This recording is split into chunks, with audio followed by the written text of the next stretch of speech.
Hello trainees, good morning. आज मैं आपके लिए लेकर के आया हूँ तार टेलीग्राम। टेलीग्राम हमारे देश की बहुत अच्छी सर्विस थी थी इसलिए बोल रहा हूँ कि आजकल इसको भारत सरकार ने बंद कर दिया है। लेकिन फिर भी मैं इसके बारे में आपको बताऊँगा कि इसको पहले विस्तार से पढ़ेंगे थोड़ा और उसके बाद बताऊँगा कि ये बंद क्यों कर दी गई। डाक तार व्यवस्था। तार छपे हुए कागज या सादे कागज तार में लिखित संदेश होते थे जो शीघ्र पहुंचाने का काम करते थे। इनकी शब्द संख्या 10 की होती थी। 10 से अधिक होने पर उसका अतिरिक्त शुल्क देना पड़ता था। अब हम तार के प्रकार पढ़ेंगे कि तार कितने प्रकार के होते हैं। नंबर 1, सामान्य तार। सामान्य तार एक सस्ता साधन होता था और उसके अंदर हम 10 शब्दों तक का संदेश हम उसको भेज देते थे और उसका खर्चा भी बहुत कम लगता था। तार के अंदर एक और था द्रुत तार, जिसको हम स्पीडली तार बोलते थे। उसकी चार्जिंग ज़्यादा थी और वो रात और दिन दोनों में कार्य करता था। यदि रात में कभी कभी रात में भी पोस्ट ऑफिस का आदमी जाता था और तार वो रात्रि को भी डिलीवर करते थे, ऐसी ये सर्विस थी। नंबर 2, उत्तर पाने वाले तार। कुछ तार ऐसे थे जिसके पास हमने तार भेजा है तो उसका वो रिप्लाई उसी तार पर दे देता था। उसका चार्ज जिसने तार भेजा है उससे पहले ही प्राप्त कर लिया जाता था। नंबर 3, अनेक पते वाले तार।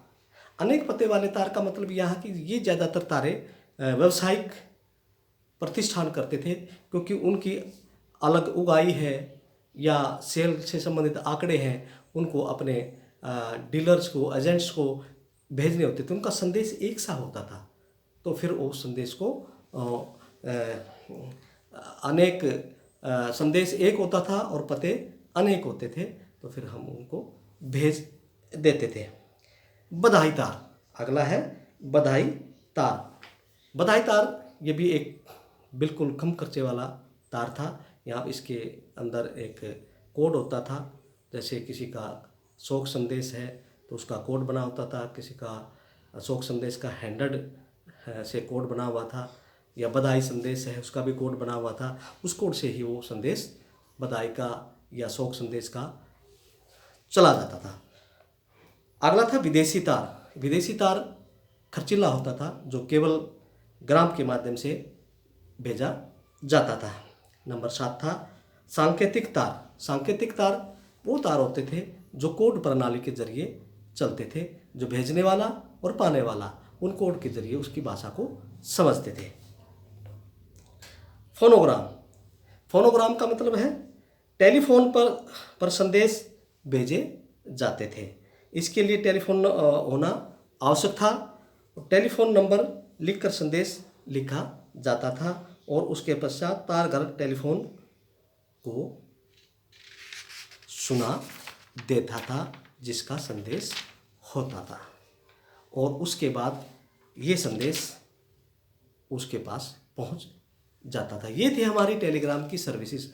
मैंने पहले बताया था कि ये भारत सरकार ने बंद कर दी। क्यों कर दी? क्योंकि अब हमारे पास जो जिस तरह मॉडर्नाइजेशन युग आया है, कंप्यूटराइज युग आया है, इसकी जगह ईमेल इत्यादि ने ले ली है। कंप्यूटर ने काफ़ी काम आसान कर दिए हैं। जो कार्य ये करते थे वो कंप्यूटर मिनटों में, सेकंडों में उन कार्यों को कर देते थे।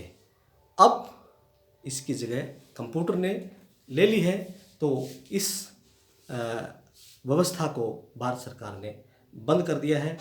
अब कंप्यूटर है, ईमेल है, ट्विटर है, ये इनके माध्यम से, व्हाट्सएप है, इनके माध्यम से अपने कर्मचारियों को या अन्य अपने सगे संबंधियों को जो आपस में और जो मोबाइल जो का यूज करते हैं वो संदेश भेजते रहते हैं।